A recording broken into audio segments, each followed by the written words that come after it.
I wanted to give you like 15 copies for you to go Man, pass out. today, But I'm saying bro, though, like, all you gotta do is be out. Hey, bro, listen to this, listen to this. There's a lot of motherfuckers out there. This shit. Real talk. Let's be real. I promise you, a nigga gon' bump it. A nigga gon' see what it, what it's hitting like, and if it's sounding, oh, the music though. a nigga gon' listen to it, bro. I'm having premonitions, killing my competition. I put a bounty on his head, I bet he end up missing. The game be cold, but it's fair. And since I lost my fam and living without a care, my daughters be way in New York, and I can't hug them at night. I had a vision last year, but it seems I lost sight. So forgive me if I seem a little cold. The devil took my daughter, she was only 2 years old. And look, who is Solo? Solo is an artist from the Brookhaven, Mississippi area. More specifically, Caseyville, Mississippi. And you've been here your whole life? Just about. I moved out here when I was probably 6 or 7. I stayed on the east side of Brookhaven until I was about 6 or 7 years old. And what brought you and your family out here? My family been out here. My granddaddy always had land out here, but at the time that my mama had me, she really couldn't afford to get her own place, her own trailer or whatever. So we stayed in an apartment until she was able to save up enough money to put her own trailer out here on our land. So, why choose the name Solo? Why I chose the name Solo? It was kind of a thing like I was always alone. You feel me? Like I never liked really being around people. So the older I got, the more introverted I became, to where like I would rather be alone than be in the company of other people anytime. So that's just the name I was comfortable with. Do you feel like it kind of came to you, or it was? Really, this the story behind it, how I picked the name Solo. That's good stuff. So when I started recording with my homeboy Jay Lil, we recorded a song titled Teardrops, right? Before we posted the song, they was like, "What's your artist name?" Like, shit, I don't know, because I never really recorded, you know what I'm saying? So that night I went home and I thought about it, like, trying to think. And I came up with some corny shit at first. And I was like, shit, Solo. It fit me perfect. So I just took it and ran with it. And we've talked about it in the past, but it'd be better to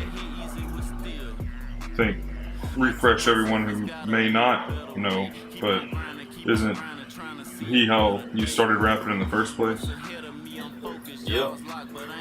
He the main, I ain't gonna say he the main inspiration, but he's one of the factors. What happened was, 2013, I ran into Jay Lil. We went through basic training.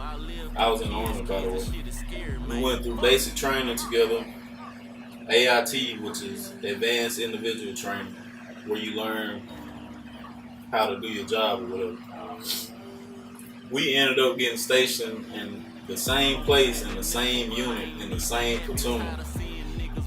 And one day we was headed to work, and I was humming a melody, right? And he was like, "What you know about this?"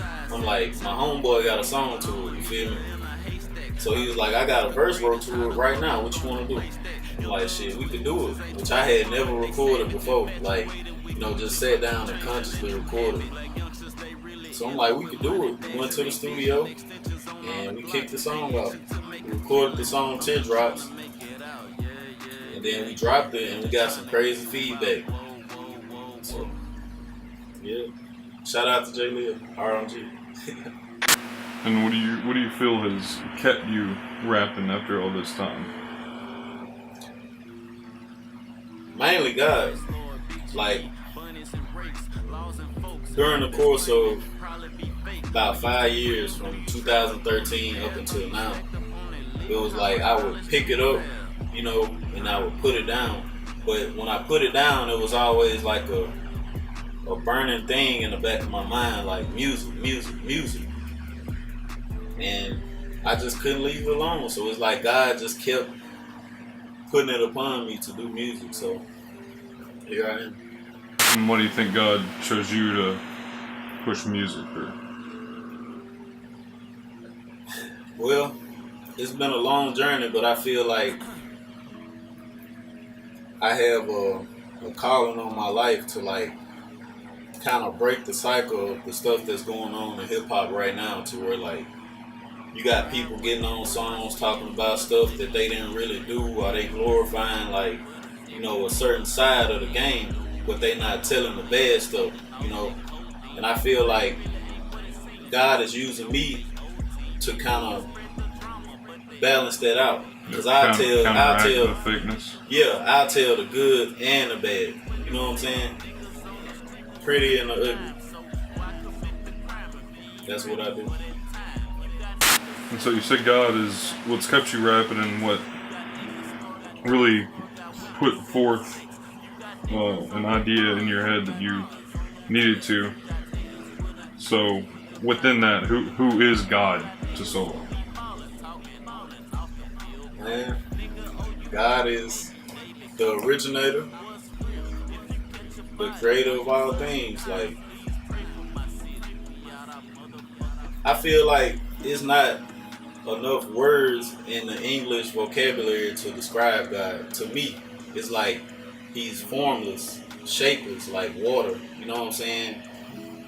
But I know, like, through my own revelations, when I talk to God, when I pray to God and he answers me, I know he's there, you know. And what do you usually pray about whenever you're praying? I pray for the people that I love. I pray for me to become a better man every day, each and every day. Knowledge, wisdom, understanding. And I pray that God shows me my purpose on this earth, which is music. And like I say, he kept leading me to the music, so I know that's what I'm here to do. I'm not doing music because, you know, it's a cool thing to do, because a lot of people are. I'm doing it because I feel like this is a calling on my life.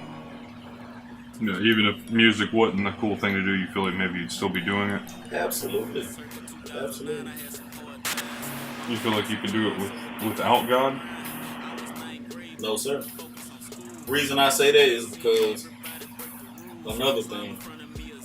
When I talk to God, I ask him to speak through me in my music. And I feel like that's exactly what he does. So, without God, I'm nothing. Straight up. Within that, if God is pushing you spiritually, is there anybody or anything pushing you physically? Like any people in your life that you feel might be setting you up maybe in the earthly realm the way that God does for yourself spiritually? To be quite frank, not really. Like, I ain't taking no shots at nobody, you know what I'm saying? But as far as like people just there in my ear, like, hey, you need to get on the music, you need to do this, you need to do that. Not really. It's like everybody's so selfish and self-centered to where like they focus on, you know, stuff that they want to do. They not really worried about what I want to do. And even like with my family, when I tell them that I want to do music, it's kind of like, why? Which I can understand that, because in Brookhaven, we don't really have anybody who ever really just made it doing music, you know. David Banner probably the closest thing. I always thought he was from Brookhaven. His grandmother still live in Brookhaven, but they say he from Jackson, so I guess we don't have any examples versus like LA or New York or, you know, places like that, Atlanta, you feel me? So Yeah, I have to dig deep. I have to motivate myself. In comparison to that, do you feel like maybe there are any influences that have tried to sway you away from your dreams? Like people have tried to push you away? And if so, what are maybe some examples of those kind of people? Cool. My family, when I tell them that, I'm doing music, they like, why are you trying to do music? You should be trying to go to school or get a job. They don't understand because it's not exactly something tangible right now. They don't understand like having a dream. All they know is like go to work, have a good job until you're able to retire, draw a 401k pension or whatever, and that's it. And as far as like even my label mates, it's kind of like I'm the only one that's pushing right now. You know what I'm saying? And it's like I say, bro, I have to dig deep. I have to dig real deep. And do you feel like there's something about Brookhaven that maybe makes people feel like those dreams are unattainable? Yeah. I mean, the fact that they hadn't seen anybody make it from Brookhaven, it's like they don't have a tangible piece of evidence to be like, oh, this can work. You can do this. So they don't believe it. Do you think that maybe you want to show that dreams are worth having? Facts. Absolutely. It's more to life than going to work, working a 9 to 5, come home, travel when you're able to. I want to show people that you can get a paycheck off passion, doing what you love to do, and live your life the way that you want to live it, and not the way that people have like forced upon you. Go to school, get a good job, get married. So you want to be an example of how people can literally live off their dreams. Absolutely. And why do you think that's important?